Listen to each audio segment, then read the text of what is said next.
Welcome to another Uncommon Man podcast, gents. Today we're going to go over the hidden shame behind success, why high-achieving men carry regret, and how to reclaim your power. This is one that I'm really excited about because it's one of the things that hides in the shadows for myself included, but for many, many men that we coach as well. This idea that we have this level of external success going on in our life, yet internally we keep asking the question, what is missing? And often we go down the old cycle of like, well, if I just get more of this, it might be more money, it might be more women, it might be more of something, I will feel better. Or for some people, it's deeper down the path and it's like, well, why the hell are we even here? And what's going to be the thing that fixes this insatiable feeling that I don't feel complete? And you know, what's going to be the missing piece for me? Today, we're going to really dive into that and look at what do we do about the shame that is there? How do we actually live in a deep sense of authenticity, freedom, and with an overwhelming sense of peace in our life and connection? So I'm really excited. We've got Mike with us today, Nick and Harry. For you guys, you've coached hundreds of men now. And what do you think is one of the main indicators that these guys carry like a boulder, this level of shame in their life? Nick?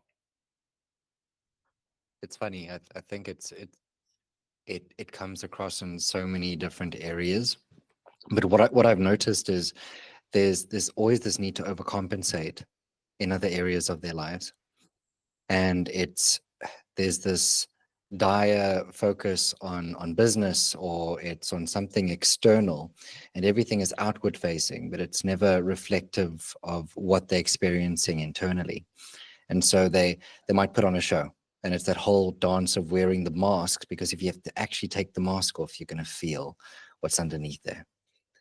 And I'd even say, leaning into maybe one of our previous conversations, there's a lack of problem awareness around this, that they are carrying the shame, but it's the thing that governs so many of their actions and interactions with people in their relationships and how they're running their business. And like you said, it is a boulder, but it's the one that they don't consciously face or recognize. It's interesting you mentioned masks, and including myself in this, is like there's this different levels of consciousness and awareness that we have around what a mask is. And generally when we talk to men, and this is very much a generalization, is the masks are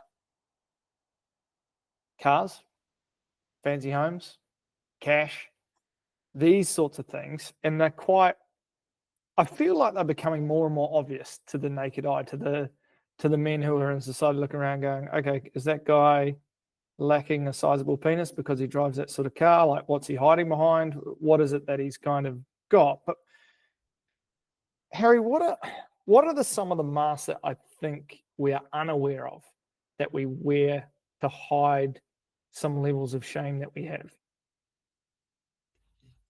I think it depends on the person and where they've drawn their worth and value from. Right? Like if they've drawn their worth and value as a husband or as a father from that finances or the size of the business, then like that's where they divert to when things are kind of getting harder, or they're maybe feeling that guilt or that shame or that lack of fulfillment. It's all, I don't know what to do, but this has been the vehicle that's kind of provided at least some of that, or I thought was the vehicle to get me to that place of fulfillment, of happiness, of like, I've made it in life. So I'll double down on that. I know we've spoken before about like guys that have those maybe distant relationships at home, or they don't feel connected in some space. And so they'll go back into the business and bury themselves in work because that's what they know how to do. Well, if I make all this money, if I provide everything that I possibly can, then my wife will love me more. They won't have anything to complain about. Like, I'll be more worthy. I'll be a better husband and father because that's what I do. I make the money and they've got everything. So surely that'll fix everything, right? Yeah. It's kind of made me just right now, like, look into my own life. I'm kind of thinking, what mask do I currently wear and where do I feel shame? And you do hit becoming a father, that certainly brought it up for me. Like, if I can't provide, and like, God, if anybody runs a business, you know that it's a roller coaster from year to year or month to month. You have ups and downs and there's challenges all over the place. And I look at the idea of providing financially just food for the family and how much weight that carries. And I guess you did right. That's where I hold my pride. So I guess the exact opposite of that for me is where I hold my shame as well. Like, I'm proud of this, and if it's not going well, then there's a whole bunch of shame in that as well. I can't, business isn't going great. I can't put food on the table for the family, or I'm stressed out, and therefore, the relationship's crumbling at home. And I'm just thinking where I go and then hide away from that shame. And man, it's funny, eh? Because there's fitness. I used to do that. The long bike rides, the long runs, just go into the mountains and just bury yourself for anywhere from 3 to 6 hours. Like, this is good. And then that's got its equal reward. It's like, oh, look at me, I'm this fit guy. So, then you've got more pride and more shame when that falls off the list. It's this continuous cycle of like pride and shame when something you're proud of is no longer either serving you or, you're not as fit as you used to be. It's really, man, it's an interesting spiral, actually, just looking at it now. It's kind of funny how we use the term provider, but what we really mean is the paycheck for the family. Yeah. Right? Like when we say I want to be the provider, we, like, in my mind at least, or anyway, that's always tied to finances. It's never tied to provider of stability other than financially, provider of safety, provider of like all the other things that a father and a masculine presence in the family does. But if we say my role, or I just want to be the paycheck for the family, doesn't carry so much pride anymore. I actually feel like a little bit inadequate if that's all I'm doing. That's really interesting. And Nick mentioned it. You mentioned guilt before, Nick, and I literally had a conversation with Fleur yesterday. I think Sunday it would have been. I'd gone for a bike ride on Saturday, and it'd taken way longer than I expected. I mucked around, mechanical issues, excuses. But what I then did, because of that guilt, I then went to Fleur. I said, "Hey, look, what I was really asking for was for permission to be able to just go on a bike ride and not have any limited time of when I had to be back." That's the kind of answer that I was looking for. But what I ended up receiving was really interesting. I was like, Fleur, is there anything that you would really want to achieve on the weekend and just have no time limit to it? And I'll just look after Oki and go do these things and whatever it was. And she goes, "There's nothing I really want to do apart from spend time with you." And I was like, oh man, all right, okay. And it just made me realize, the thing that I was hiding behind, it was this idea of like, oh, cool, how do I get more free time and just have this limitless to my life and not have to worry about Fleur? And then this amount of guilt that happens when I'm said I was going to be 3 hours and I end up being 5 hours. And just realizing that where I was lacking the effort or where I was lacking the boundaries, and just for the one thing that she wanted, she doesn't want 6 hours out of me looking after Oki. She was just like, man, just spending time with you would be awesome. I was like, oh, that kind of shattered me pretty hard. And it made me realize, it piled on the shame immediately about how I fucked up the bike ride on Saturday. And I was 5 hours instead of 3. When all she wanted was that time. And it also reflected to me, though, because I know she doesn't want 6 hours of me sitting there holding her hand, like staring into her eyes.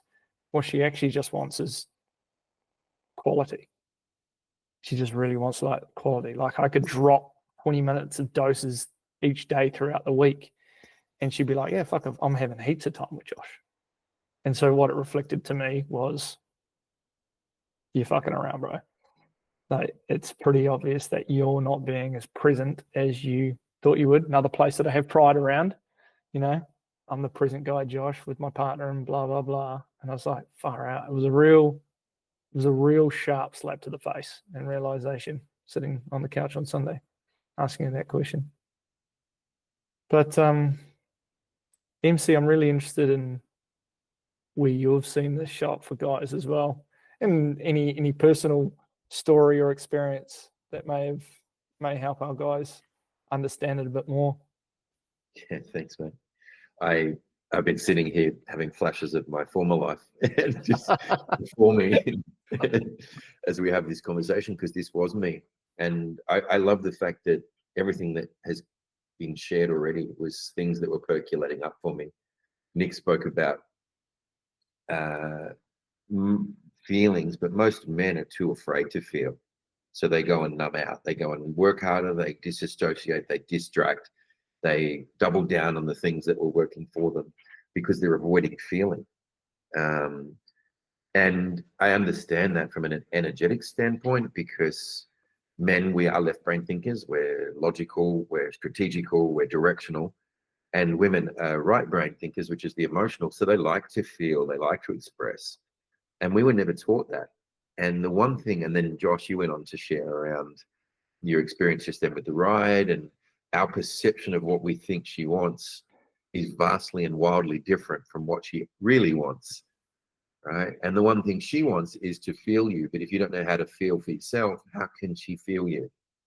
She wants to feel your deep grounded presence. And so a lot of the guilt and shame that these men have that we were talking about, I think Nick shared with me earlier during the week.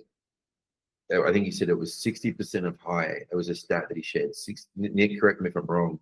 It was 60% of high earning men. They report feeling emotionally numb or disconnected in those quiet moments. And women deeply want from us to know that we can access our feelings. She doesn't want to be a blubbering mess every 3 minutes and crying into tissue boxes. I mean, that's also cool. But what she wants to know is that you can access those feelings. And she wants to know that you can then express those feelings and then self-soothe or self-resource those feelings, so it's no longer a problem for her. And so that's a huge number, like 60% of high-earning men. That is a huge amount of men who are suffering in silence because they never got taught to be connected to their bodies. They never got connected to their bodies to feel and then access those feelings and allow them to transmute themselves. And so all of these men are suffering in silence, and then they go home and they become numb and they become dead. And then the relationship becomes stagnant because they're no longer polarizing. They're no longer attractive to their partner because they've shut down and internalized everything. And all she's really dying for is your presence. You know, and we create these stories in our head. So I remember I would guilt myself by not being at every, I tried my best to be at every award event for the kids. It was 2:00 in the afternoon. I had a million appointments back to back, and I'm like, I've got to get to this thing. So I'd guilt myself for not being there, and then I'd get there and I'd guilt myself for being there because I should be at work and I should be doing more and I should be working on it. I was in a constant guilt fest. It didn't matter what I did. If I was with the kids, I was guilting myself for not working. If I was working, I was guilting myself for not being with the kids. If I was working and with the kids, I was guilting myself for not being present to either of them. It was a constant slaying of myself. And so, but the problem was I was unaware. And like you mentioned, like we're going through these things. We know it doesn't feel right, but the same level of thinking that got us into the problem won't get us out of the problem. And so as much as I knew things weren't working, and I can still remember sitting on the lounge at certain points in my 3-piece suit, completely shattered internally. But on the outside, it looked like amazing. Like, God, I want that life. And it was the most dark and horrible times of my life, but I couldn't figure out what it was. And I couldn't get myself out of it. That was the point. Because the same level of thinking, I kept going, well, I got to work harder then. No, it means I need to work more hours. No, I need to pile on more. No, I need to get more staff. I need to scale a business. All of these things are taking me further and further away from what I truly and what my heart truly knew was possible, what I truly desired. where her life was full of more ease, more grace, more joy, more pleasure. And that came from me being more connected to my body. It came from me being slower so I could actually speed up. But while ever I kept running the lens, what I knew to be true, which was my model of the world that had got me so, and why would I let go of that? That created all the success that I had. So I'm not going to abandon that. I didn't think you could have success without hustle and grind. I didn't think that you could have success without being ethical. You had to be, you had to have a win-lose scenario. Why? How? There's no way. And so my model and my paradigm had to shift. I had to have paradigm shifting, which means I had to collapse the identity of what I knew life to be. And that is the scariest place for a human to be. When you collapse your identity, you no longer fit in. Like, what is this world? I had this model and this protective mechanism to keep me safe, and that's now gone. I've got this blank canvas. Who am I even at this point? And a lot of these guys, I would, we're talking about these 60%. I'd say 100% of those guys have no idea who they are. If you ask them, who are you? They'll give you all the labels under the sun. I'm a father, I'm a son, I'm a business owner, I'm a finance guy, I'm a property guy. I do this, this, and this. Yeah, they're amazing labels. Congratulations. That's holding you up in this world. Who are you? They got no idea who they are. They don't know what their values are. They don't know what they stand for, which means if you don't know what your values are, or if you don't know what you stand for, you'll fall for everything. And they do. They fall for every get rich quick scheme. They fall for every charlatan. They believe all the snake oil salesmen because they just, one more thing is going to make it right. It's going to set me free, only to bury you deeper or lose all your money. And so the whole part of this, and I think Nick really nailed it in the first 5 minutes, was men not knowing or understanding how to feel and it being okay to feel. How can we expect to hold the emotions of our beloved, our female partners, if we can't hold our own? It's incongruent, it's untrustworthy. You got no bandwidth and you have no spectrum. And at the end of the day, she doesn't trust you, which is why you got the relationship that you've got. Because you are untrustworthy. You don't even know who you are. Until you know who you are, I can't trust that person. If you can't answer who you are without a label, then I'm going to have a really tough time trusting you. Mm. And so these men that are sitting there and they've got all this external validation, which is where it was coming from. They were trying to please the father, the archetypal father. If I got $1 million, no, that clearly wasn't enough because nothing changed. When the numbers rolled over, nothing changed. So it must be 2 mil. I got it wrong. The number was wrong. Get the 2 mil. No, it must be 3 mil. That number keeps climbing and you get angrier the higher it goes because it's not ever working. And so, yeah, these guys on the outside have done really well. And I think it was one of our clients that shared this story. He realized he got to the top of the mountain and he was there on his own and it was really lonely up there. He said, what's the point of climbing the summit if you're there on your own at the end and there's no one around you to celebrate it? It's about taking people on the journey with you. And to do that, you need to be connected, you need to be grounded, and you need to be in your body. That's what creates safety for your wife or partner or lover. That what creates the greatest level of safety for your children, a grounded, masculine, present father. So many kids grow up in our world today without a present father. Like the father might be in the house, but fucking far from present. You hit on a key word there, the anger piece. And I've been trying to figure this out. It's like deep down, they know they're doing it wrong, can't figure out what it is, but the wife is the one that reflects it to them that something is not right, and they read that as they're not right, or there's this deep sense of regret and they don't know why, and then that just stems up and builds up this volcanic level of anger that seems to just go pop.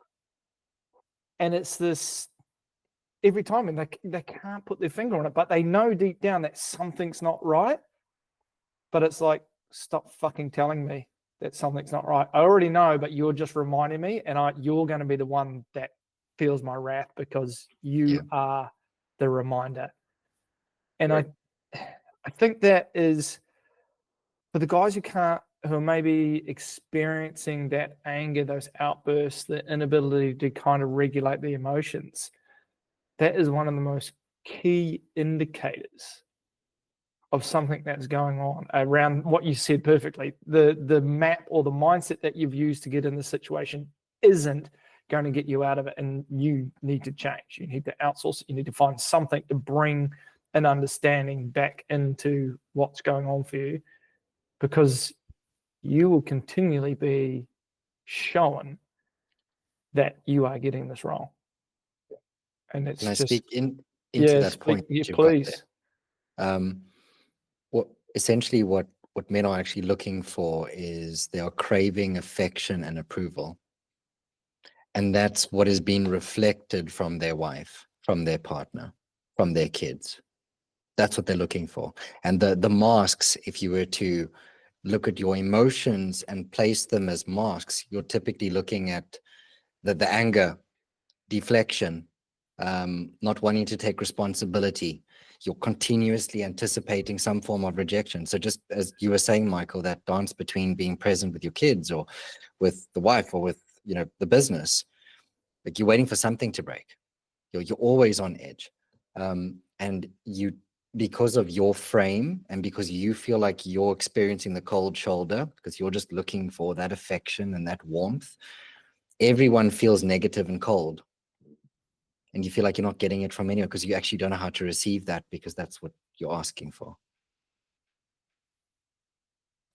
It was something I taught in a, I never forget the look on this woman's face. I was in a couples retreat. It was a 3-day immersion, and this lady's jaw shattered when I said, we were talking about the differences between men and women and how women receive love and what they truly desire from a relationship and what their true essence was. And then I went on to explain what a man's was. And I said that, you think your man wants love, but he actually wants respect. And he will choose respect over love every single day of the week. And I watched this woman's jaw just fall to the ground, because in that very moment, she realized how much she disrespects him by the way that she communicates unconsciously and didn't mean to. And the way that she would, the phrasing would have been nagging, but that was what Josh was articulating, is how it's always being reflected back. Comes across as nagging to the uninitiated or the uneducated, but in reality, it's a gift.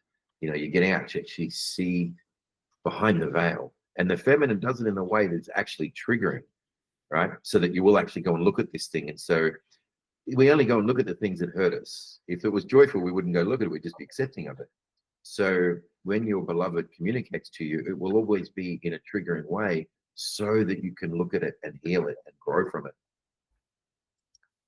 Well, I think I was having a similar, not the experience, but like that level of kind of thinking, what you just kind of brought up, Mike, is like when guys aren't able to feel or even acknowledge or see what their partner is feeling, we're very logical.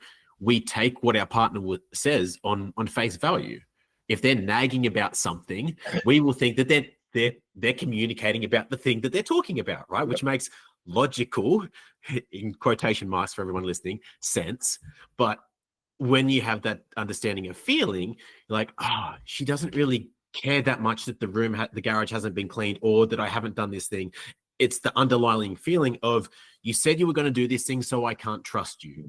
It's, I feel like I'm carrying the weight of this family and you're not doing anything. It's not that you took 5 hours on a bike ride instead of 3. It's what I'm feeling, but we take on face value, which is where that kind of discrepancy is like, I'm playing a completely different game. Yeah, so good. Yeah, I love that you raised that. It's perfect. I find it interesting. You spoke about the father wound, which I find we talk about relationships in terms of with the female partner, and I look at that permission piece. It's like throwing what I imagine petrol on a fire, right? You've got this father wound that you're trying to reach some level of success. So dad says, hey, you've done well, here's your permission to have a holiday, or here's your permission to be a top bloke, or here's whatever it is, the pat on the back from the dad. And at the same time, you're looking for that validation from your partner as well. What's the connection between the two? Mm. So the father wound is I'm not, everything stems back to basically two core wounds. I'm unlovable Mhm. or I'm not good enough. More often than not, from the father, we get that I'm not good enough. Yeah. I did this task and dad sent me back 45 times to do it because I wasn't good enough. I got proof in that point. See, I'm not good enough. And so we're always trying to do these things. If I grow my business to this size, then dad will see me and he'll finally see that I'm a good boy. There's a mother wound that plays out as well. And that comes in from a different way. Every dynamic is different. Every mother, father, son, daughter relationship will be different. But eventually that's also going to come back from your mother gave you a set of traits that embedded into you that you don't like, you hate her for it. And there's some traits that you really wished you got from her, which is maybe nurturing and caring and loving. And they will create your model of the world. And so when you understand that the traits that your father gave you that you hate him for, and the traits that your mother gave you that you hate her for, maybe she was aggressive, maybe she was nagging, maybe she was an authoritarian or something like that. Maybe she never kept you safe. So I had a father wound, which was, the archetypal father would protect a provider, he would keep you safe. But when your father becomes the oppressor, then for me, it reverted to, right, you're not the safe space. My mum needs to kick in. And when my mum didn't stop my dad from hitting me, then I was like, well, you're untrustworthy. You never stood up for me. You never stopped it. There's my father. There's my mother wound. And so what you raised the question is how do the two play out? The parent who hurt you the most, who you perceive hurt you the most, the reality is they probably didn't even hurt you. The reality is it wasn't a thing for them. The reality is they're oblivious to it. This was your perception of your perceived events with your, ill-formed little self-mind at the time, in your young years. That's how you perceive the event. And so the person who you perceive hurt you the most will be the romantic partner that you attract in. So if your dad was abusive and aggressive and all of the things, you will find a female partner, if that's if that's the way you swing, who is aggressive, abusive, and exactly like that. And one day you'll even say, fuck, you're just like my father. Not even realizing what you're saying, right? Because she has come into the space for you to transmute and heal that wound, the father wound in this case. But every man, and when we grew up in a post-war society, I think we've chatted about this previously with the post-war society, yeah? And for the listeners that may not have, it's a couple of podcasts ago, quite a few, but we talk about the post-war era, where the fathers went off to war, we lost them to the war, they didn't come home, they were absent fathers for either permanently or the period of the war at least. And men were thrust into being brought up and raised by women. They went to the school and it was all women teachers now. And the men that were left were not really men. They were the insipid men who said no to war. So they weren't good role models. But when I went to the bathroom, I had to ask my teacher to go to the bathroom. And when I wanted to do something, I had to ask Mum, can I do this? So we became little mummy's boys, and our mother lost our mother lost her husband. So she really doesn't want to lose her boy now. And so she holds on to the boy longer than necessary and never uncleaves and never initiates him into mature masculinity, which is why so many men around that window between 40 and 60 in today's present time are big boys running around in adult bodies and still sucking on the tit of the mother, because they never uncleave. They're still mummy's boys. They're still going for her advice, still asking for her approval. And so what men will do in their relationships is mimic that relationship, and they will do things for approval. If my mum, if I have a mother wound, I will do everything in my power to provide for her and take care of her and give her everything she needs. And that way she will let me touch her. That's the back end of the mother wound. So a lot of uninitiated men will see women as, I'll do this as long as you let me touch you because you're the forbidden fruit, right? We shouldn't touch our mother. It's a bit of a no-no, right? You don't want to be having sexual desires, but every boy has a sexual desire unconsciously to the mother. There's an infatuation, and she at one point was a life source and a food source for us, and she kept us alive, and she was the one who nurtured us and cared for us. So that's life and death for us. Mm. And so we're always trying to please the mother, the almighty mother, in that sense, whether that be the archetypal or our real one. And so when you uncleave from that, and you uncleave from the mother and the father ceremoniously, you actually step into the mature masculine, where you don't need to, you can provide and you can care for, but you don't do it needing for exchange. I don't need your loving. I'm doing this because it's my right, it's my role, it's how I'm choosing to provide direction for this relationship. And that way it never comes back to you, because there's no resentment to it, because I'm choosing to do this. I'm going to do it with or without you. I don't need anything from you. It's an empowered position. But if I'm not doing it from an empowered position, I'm doing it from the wounded space, eventually it's going to, I put food on the table, I put the roof over your head. You watch, it'll come out in an argument one day. It was like, of all the things I do for you, I put a roof over your head, I put your kids through school, I do this, and I do this, and I do this. And that's where I've done a prideful act. It built into that was the resentment. It just had to come up naturally. And so when I can act from that healthy space, as I've healed my father wound and I've healed my mother wound, because they're both there, then I can relate at a more mature level, a more secure level, without that sort of prideful act or resentment creeping in. It leads perfectly into, we talk about the mature masculine, but I love that word, the sovereign man, making very conscious choices, not from a place of shame, guilt, or trying to prove, but I'm a sovereign man. I don't have any of these drivers that drive the common man forward. I am sovereign. I make my own choice. This is where we are going. This is what I choose. And here we are. And that is, it gives me the goosebumps thinking of it. It's one of the sexiest, most powerful things I think we get to experience as men. I think one of the most beautiful things is when I realize, shit, I wish I'd just done that thing. I was just waiting for that guy's permission. And now that he said it or done it, I can go do it. I'm like, fuck. And I love those times when I look back and I'm like, fuck, I just went and did that. That's awesome. Shit, that feels good. I just made that choice on my own. I went and did it because that was it. Didn't need a reason. Didn't need somebody else's guilt or shame or idolization or the pat on the back. It was pure sovereign choice. And that's an experience. There's something beautiful and powerful. And that's why